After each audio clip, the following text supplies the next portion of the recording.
Then David said in his heart, "Now I shall perish one day by the hand of Saul.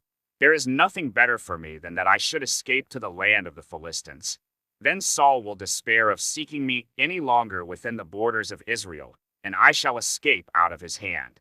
So David arose and went over, he and the 600 men who were with him, to Achish the son of Mauch, king of Gath. And David lived with Achish at Gath, he and his men, every man with his household, and David with his 2 wives, Ahinoam of Jezreel and Abigail of Carmel, Nabal's widow.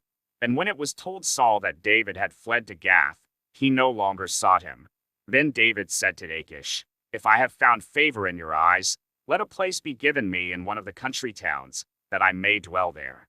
For why should your servant dwell in the royal city with you?" So that day Achish gave him Ziklag. Therefore Ziklag has belonged to the kings of Judah to this day. And the number of the days that David lived in the country of the Philistines was 1 year and 4 months.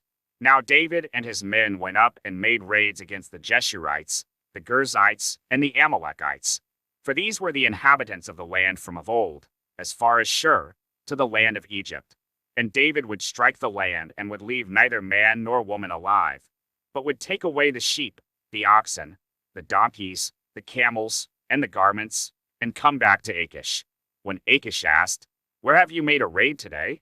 David would say, "Against the Negeb of Judah," or "Against the Negeb of the Jerahmeelites," or "Against the Negeb of the Kenite."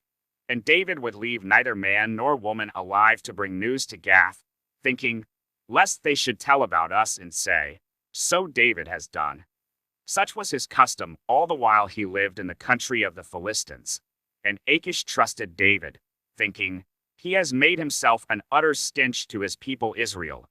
Therefore he shall always be my servant."